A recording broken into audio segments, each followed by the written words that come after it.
আসসালামু আলাইকুম রহমতুল্লাহি ওবারাকাতুহু।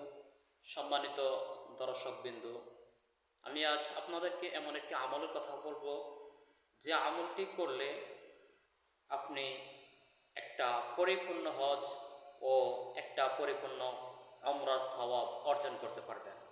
আমাদের মাঝে অনেকে রয়েছে যারা আন্তরিকভাবে আশা আকাঙ্ক্ষা করে যে আমি জীবনে একবার হলো হজ করব, জীবনে একবার হলো উমরা করব। কিন্তু আন্তরিক দুঃখের সাথে বলতে হয় যে আমাদের মধ্য থেকে যারা এমন আশা করে তাদের অনেকেরই ওই পরিমাণে অর্থ নাই যে পরিমাণ অর্থ হইলে সে নিজের মাতৃভূমি থেকে সফর করে মক্কাতে গিয়ে হজ করে পুনরায় আবার নিজের মাতৃভূমিতে ফিরে আসতে পারবে। তাই আমাদের জন্য রাসূলুল্লাহ সাল্লাল্লাহু আলাইহি ওয়াসাল্লাম হজ ও উমরা সওয়াব কীভাবে অর্জন করা যায় তার মাধ্যম স্বরূপ একটা আমল রেখে দিয়েছেন, সেটি আজ আমি আপনাদেরকে শোনাচ্ছি।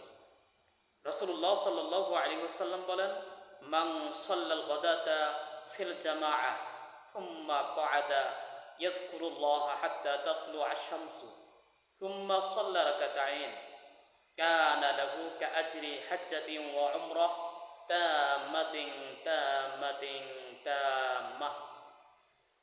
সাইয়্যিদুনা রাসূলুল্লাহ সাল্লাল্লাহু আলাইহি ওয়াসাল্লাম বলেন, কোনো ব্যক্তি যদি ফজর নামাজ জামাতের সহিত আদায় করে আর নামাজ শেষ হওয়ার পরে আল্লাহ রাব্বুল আলামিনের জিকিরে মাশগুল থাকে তথা দুনিয়াবি কোনো কাজ না করে জিকির আজকারে থাকে, রেস্টে থাকে এবং সূর্য উদিত হওয়ার পরে 2 রাকাত সালাত আদায় করে, তাহলে আল্লাহ রাব্বুল আলামিন এই 2 রাকাত সালাত আদায় করনেওয়ালাকে একটা পরিপূর্ণ হজ ও একটা পরিপূর্ণ উমরার সওয়াব দান করবেন। সুবহানাল্লাহ।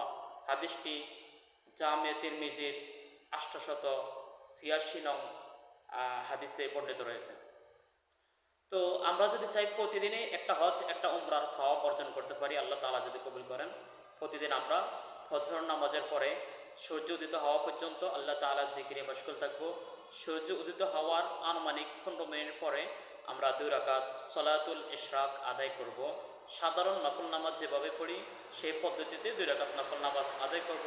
আশা করি আল্লাহ রাব্বুল আলামিন আমাদেরকে প্রতি 2 রাকাত সালাতুল ইশরাকের বিনিময়ে একটা হজ এবং একটা পরিপূর্ণ উমরার সওয়াব দান করবেন, যেটা কবুল হওয়ার ব্যাপারে সন্দেহ নাই। কিন্তু 5 লক্ষ 6 লক্ষ টাকা খরচ করে আপনি হজ করলে অথবা 2 লক্ষ টাকা খরচ করে উমরা করলে সেটা কবুল হবে কিনা সেটার গ্যারান্টি নেই। তবে আমরা তো আশা রাখি আল্লাহ রাব্বুল আলামিন কবুল করবেন। কিন্তু ইশরাক নামাজের মাধ্যমে আল্লাহ তাআলা আমাকে আপনাকে একটা হজ একটা উমরার পরিপূর্ণ সওয়াব দান করবেন, এতে কোনো সন্দেহ নাই, যদি একমাত্র আল্লাহর জন্যই ওই নামাজটা হয়ে থাকে।